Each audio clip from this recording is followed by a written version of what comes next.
Jeff Bezos, founder of Amazon. Warren Buffett, trading or stocks businessman. Mukesh Ambani, founder of Ambani group.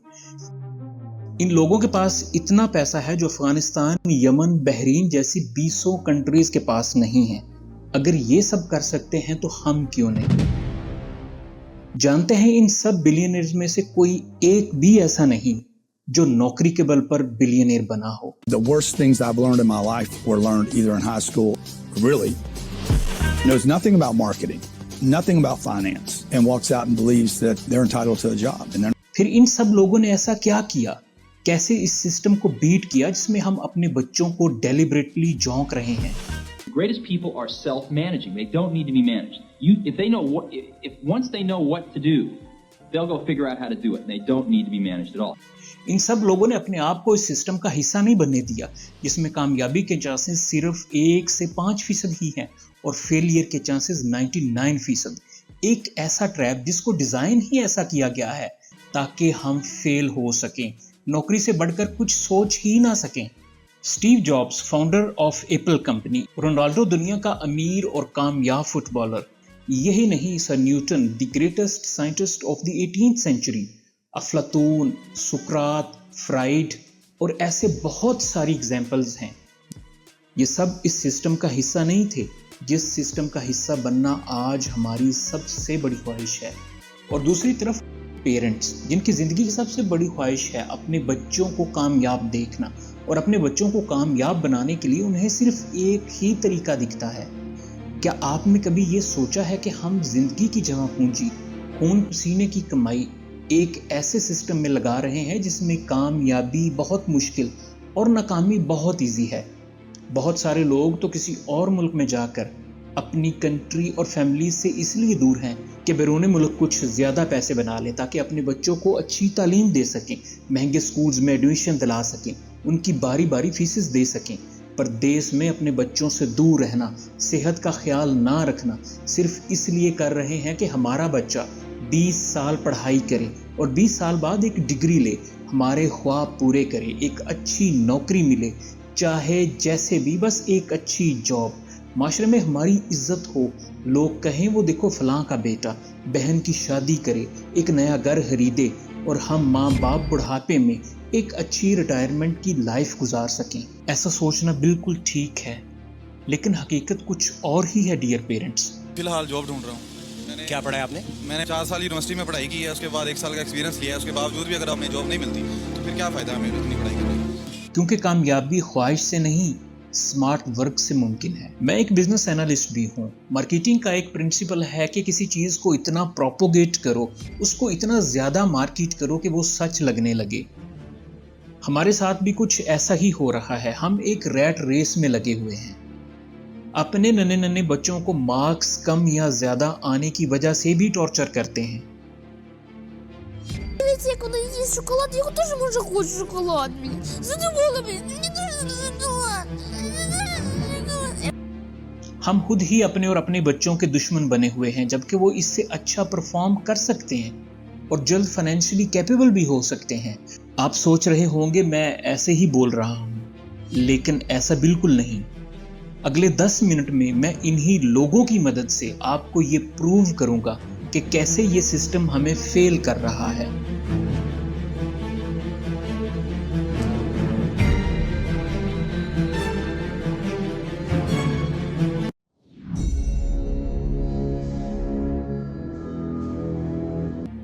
(1800) century तक यानी आज से 200 साल पहले तक दुनिया में कोई बाकायदा स्कूल नहीं था.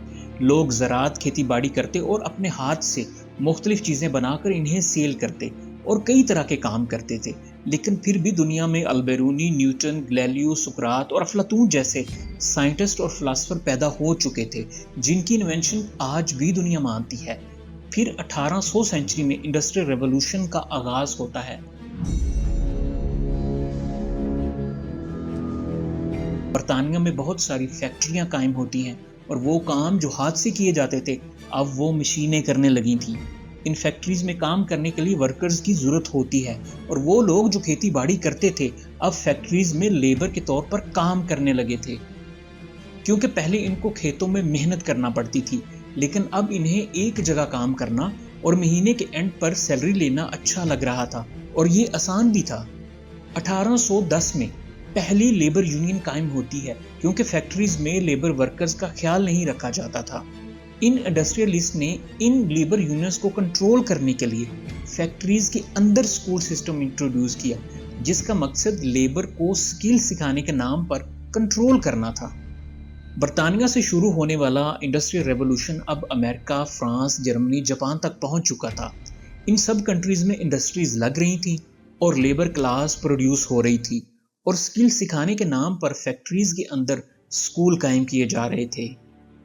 برٹشز جو 1700 سینچری میں انڈیا میں بزنس کی غرض سے داخل ہو چکے تھے، انڈیا کے مختلف علاقوں پر قبضہ کرنے کے لیے انہوں نے ایجوکیشن کے نام پر سکول اوپن کیے، اور ان سکولز میں ان کے اپنے بچے نہیں بلکہ صرف انڈین بچے پڑھتے تھے، جو چند سال ان سکولز میں ایجوکیشن لینے کے بعد انگریزوں کی نوکری کرنے لگتے یا فوج میں بھرتی ہو جاتے۔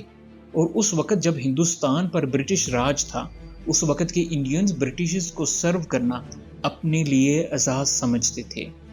یہی وجہ تھی کہ برٹشز نے انڈینز کو ہر جگہ، ہر آفس اور گورنمنٹ میں رکھا ہوا تھا۔ ان کو بڑے بڑے گھر دیے گئے تھے اور یہ عام لوگوں سے دور کالونیز اور سوسائٹیز میں رہتے تھے۔ اور آج بھی ہماری بیوروکریسی کا سکلز لیول، لوگوں کو سرو کرنے کا انداز اور سٹرکچر بالکل ویسا ہے جو کہ 1800 سینچری میں تھا۔ وہ انڈین جو چند سال پہلے کسی کے غلام نہیں تھے، اس وقت اپنا غلہ اگاتے تھے اور وہ خود مختار تھے، اب وہ غلام ہو چکے تھے اور سیلری پر ڈیپینڈنٹ ہو چکے تھے۔ Imperialism and education. 19ویں سنچری تک دنیا میں 5 بڑی طاقتیں بن چکی تھیں جو کہ انڈسٹریل ریولوشن کے نتیجے میں بنی تھیں۔ اس وقت برطانیہ، فرانس، امریکہ، جاپان اور جرمنی سپر پاور اور انڈسٹریل کنٹریز تھی، اور یہ امیر کنٹریز تھی۔ ان میں سے صرف برطانیہ کا دنیا کے 52 کنٹریز پر قبضہ تھا۔ اسی وجہ سے برطانیہ نے انڈیا پر بھی قبضہ کیا ہوا تھا۔ برطانیہ کے لیے انڈیا ایک سونے کی چڑیا تھی۔ یہاں وہ آلریڈی سکولز بنا کر اور نوکریاں دے کر انہیں اپنا غلام بنا چکے تھے۔ جو برٹش کہتے یہ وہی کرتے۔ برطانیہ یہاں سے مزدور لے جا کر ان کو ان 52 کنٹریز میں بساتا جہاں اس کی حکمرانی تھی۔ فجی ایسا ہی ایک کنٹری ہے جسے منی انڈیا بھی کہتے ہیں۔ یہاں پہ 2 انڈین پرائم منسٹر گزرے ہیں۔ وہاں انڈینز کی تعداد بہت زیادہ ہے۔ فجی کنٹری بھی ایسے ہی آباد ہوا تھا اور یہ سب مزدوروں کی اولادیں ہیں۔ ارلی 90s میں ان 5 بڑی طاقتوں نے اپنے سے کمزور دوسرے کنٹریز پر قبضہ کرنا شروع کر دیا، جس سے امپیریلزم کہتے ہیں، اور دنیا میں بہت قتل و غارت ہوئی۔ اب ان سپر پاورز کو فیکٹری ورکرز کے ساتھ ساتھ ایک غلام فوج کی بھی ضرورت تھی جو ان کے اشاروں پر لڑ سکے۔ اس ضرورت کو پورا کرنے کے لیے اور سکولز بنائے گئے اور لوکل انڈینز کو ان میں بھرتی کیا گیا۔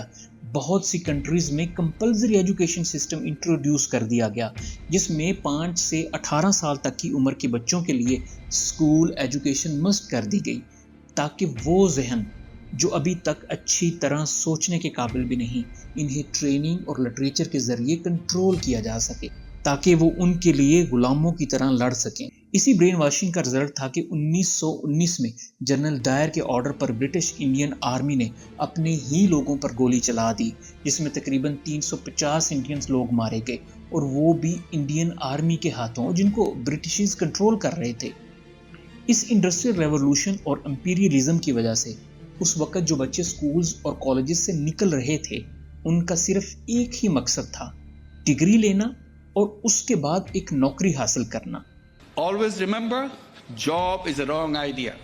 Always tell yourself that I'm a job creator. I'm not a job seeker. یہی وہ ٹریپ ہے جو کہ ابھی تک جاری ہے۔ ہمارا ایجوکیشن سسٹم آج سے 200 سال پرانا ہے۔ شیکسپیئر کے ناول، لٹریچر، A+B، تھرسٹی کرو، ہمیں آج سے 100 سال پہلے بھی یہی پڑھایا جاتا تھا، آج بھی وہی ہے۔ ہم نے 50 سال پہلے پڑھا اور اب ہمارے بچے پڑھیں گے۔ سر آج سے 30 سال پہلے آپ نے A+B ہول اسکوائر فارمولا سکھایا تھا سر زندگی میں آج تک کبھی استعمال نہیں ہوا سر۔ کہیں ایسا تو نہیں کہ میں زندگی کے کوئی اہم حصہ جینا بھول گیا؟ ارے بیوقوف، اس سالوں سے ہمارے ایجوکیشن سسٹم کا ٹریڈیشن چلا آ رہا ہے۔ ہمارے ٹیچر نے ہمیں چپکایا، ہم کو کسی کام نہیں آیا تو ہم نے تم کو چپکا دیا اور تم آگے چپکا دینا۔ یہ ہے ریئلٹی ہمارے ایجوکیشن سسٹم کی۔ لیکن ہم نے ٹرانزیشن نہیں کی۔ जिस की वजह से हम पीछे रह गए, और जिन लोगों ने इसे समझा और इस ट्रैप में नहीं पड़े वो आज बहुत आगे निकल गए हैं। यही रियलिटी है। आज के 99% पेरेंट्स की यही ख्वाहिश है कि हमारा बच्चा अच्छे स्कूल में जाए, डिग्री ले और एक अच्छा नौकर बने। इस ख्वाब को पूरा करने के लिए वो अपनी ज़िंदगी की हार्ड अर्न मनी लगा देते हैं। हम और हमारे वालिदैन हमारी एजुकेशन के कंप्लीट होने का इंतज़ार कर रहे होते हैं ताकि हमारा बच्चा अपने आप को मार्केट में सेल कर सके डिग्री के नाम पर, और ये नहीं सोचते कि हम सिर्फ जॉब मार्केट ही को क्यों टारगेट कर रहे हैं, जो कि पूरी दुनिया की वेल्थ का 10% भी नहीं। यानी हमारा मकसद ही जब लिमिटेड होगा तो हमें रिजल्ट भी तो वैसे ही मिलेंगे ना।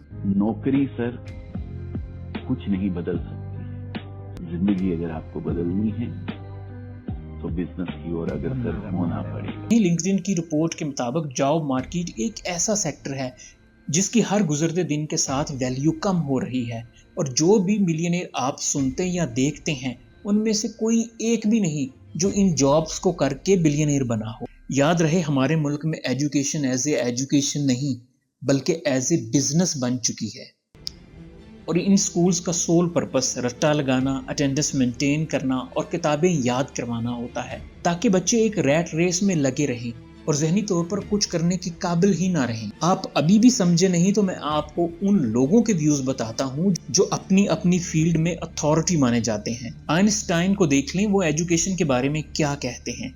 आई will never give credit to my schools for my intellectual abilities. बात यही नहीं रुकती। नोम चॉम्स्की का नाम तो आपने सुना होगा। वो करंट एजुकेशन के बारे में क्या बोल रहे हैं आप भी सुन लें। 15 से 18 साल के बाद जब हम अपने वालिदैन की जमा पूंजी बर्बाद करके और लाखों रुपए लगाकर जब हम डिग्री लेकर बाहर निकलते हैं तो बाहर दुनिया ही कुछ और होती है। मुल्क में इन्फ्लेशन इतनी बढ़ चुकी है कि एक मामूली सी सीट के लिए लाखों कैंडिडेट्स अप्लाई करते हैं। आप सोच रहे होंगे ये लोग एक क्रिकेट स्टेडियम में मैच देखने के लिए आए हैं। ऐसा बिल्कुल भी नहीं। ये 20 लाख से ज़्यादा कैंडिडेट हैं जो कि पुलिस में 5वें स्केल की असामी कांस्टेबल के लिए रिटन टेस्ट देने के लिए अपीयर हुए हैं। इस वैकेंसी के लिए एलिजिबिलिटी क्राइटेरिया सिर्फ और सिर्फ 50% मार्क्स हैं, और वो भी इंटरमीडिएट के बाद। लेकिन ये सुनकर आप हैरान होंगे कि इन टेस्ट देने वालों में doctor, PhDs, MBA, MA level की एजुकेशन रखने वाले यंग लड़के रिटन टेस्ट देने आए हुए थे। ये डालिमा सिर्फ पाकिस्तान ही नहीं बल्कि इंडिया में हालात इससे कोई मुख्तलिफ नहीं है। इस सारी सूरत हाल के जिम्मेदार हम खुद हैं, और ये सिस्टम है जिसका हिस्सा हम बड़े प्राउडली बनना चाहते हैं।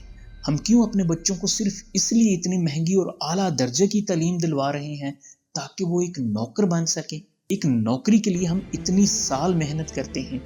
तालीम बुरी चीज़ नहीं, लेकिन इसके साथ साथ उन स्किल्स पर फोकस भी करना चाहिए ताकि अपनी तालीम को सही तौर पर कैश करवा सकें और प्रोडक्टिव बन सकें, ना कि इतनी महंगी तालीम लेकर 25,000 की नौकरी के लिए धक्के खाएं और चंद पैसों की खातिर एक नौकरी करें जिससे कोई भी कभी भी एक खुशहाल जिंदगी नहीं गुजार सकता और हमेशा एक मिडिल क्लास बनकर ही रह जाता है। और फिर हर वक्त जॉब जाने का खतरा अंदर ही अंदर इंसान को डरपोक और उसकी सलाहियतों को खा जाता है, और वो सारी उम्र बिजनेस का रिस्क लेने का सोचता ही नहीं और कभी भी इस मिडिल क्लास के पिरामिड से निकल ही नहीं पाता। निकले भी क्यों? क्योंकि इसका इंतखाब हम खुद करते हैं, हमारे वालिदैन करते हैं, और हम ऐसा ही सोचते हैं। आई होप कि अब आप इस एजुकेशन ट्रैप को समझ गए होंगे। अगर हम सिर्फ ये समझ जाए ना, who created this education, why created this education and what was the purpose of creating education system, तो हमें सारी हकीकत समझ आ जाएगी। क्योंकि जिस वक्त ये स्कूल सिस्टम बनाया गया उस वक्त इसकी ज़रूरत थी लेबर के लिए, इंपीरियलिज्म के लिए और इंडस्ट्रियल रेवोल्यूशन के लिए। अब वो काफ़ी हद तक फिल हो चुका है। अभी हमें एजुकेशन के साथ साथ स्किल पर फोकस करने की ज़रूरत है। ग्रेट फेमस फिलोसोफर अरस्तू कहते हैं necessity is the mother of invention, यानी जिन हालात में ये स्कूल बनाए गए उस वक्त इनकी ज़रूरत थी। फैक्ट्रियों में लेबर के काम के लिए और फैक्ट्री या मिल्स के अंदर बहुत सारे दूसरे डिपार्टमेंट्स के लिए, बिग 5 की मिलिट्री माइट के लिए, क्योंकि उन्हें उस वक्त फौज में सिपाहियों की बहुत ज़रूरत थी, गुलाम सिपाहियों की, ताकि वो इनके लिए लड़ सकें और दूसरे ममालिक पर कब्जा किया जा सके। फर्स्ट वर्ल्ड वार 1914 और सेकंड वर्ल्ड वार 1945 इसी इंपीरियलिज्म की वजह से वजूद में आई थी। लेकिन अब वक्त ज़माना बदल गया है, हमें एक ऐसे एजुकेशन सिस्टम की ज़रूरत है जो सिर्फ जॉब मार्केट को ही टारगेट ना करे बल्कि तालीम के साथ साथ बिजनेस स्किल्स पर भी फोकस्ड हो, जिसमें मनी मेकिंग स्किल्स सिखाए जाएं। आज तक आपने कोई स्कूल टीचर या प्रोफेसर मिलियनेयर नहीं देखा होगा, लेकिन इन स्कूल्स को बनाने वाले आपको अमीर ही दिखाई देंगे। स्कूल एकेडमी ये एक ऐसा कारोबार बन चुका है, एकेडमी, ट्यूशन सेंटर्स का और प्राइवेट माफिया का, स्कूलिंग का, कि हमने बच्चों को दोस्तों ये मेरी पहली वीडियो थी, इसको बनाने में मुझे कई घंटे और कई रोज लगे। इस वीडियो ने अगर आपकी नॉलेज में कोई वैल्यू एडिशन की हो तो चैनल को सब्सक्राइब कर लें और इस वीडियो को व्हाट्सएप ग्रुप्स में ज़रूर शेयर करें ताकि दूसरे लोग भी इससे अवेयरनेस हासिल करें। तालीम बुरी चीज़ नहीं, लेकिन तालीम के साथ साथ अगर हम स्किल्स नहीं सीखेंगे, इंटरनेशनल लेबर ऑर्गेनाइजेशन के मुताबिक किन किन स्किल की ज़रूरत है जो कि अगले चंद सालों में जॉब्स को रिप्लेस कर देंगे। अगर डिसीजन हमने आज नहीं लिया तो फिर कभी नहीं ले पाएंगे। मेरी अगली वीडियो इसके सोल्यूशन पर होगी, वो कौन कौन से स्किल्स हैं, वो किस तरह की एजुकेशन है जो कि आज के दौर की ज़रूरियात के मुताबिक हो। तो मिलते हैं अगली वीडियो में।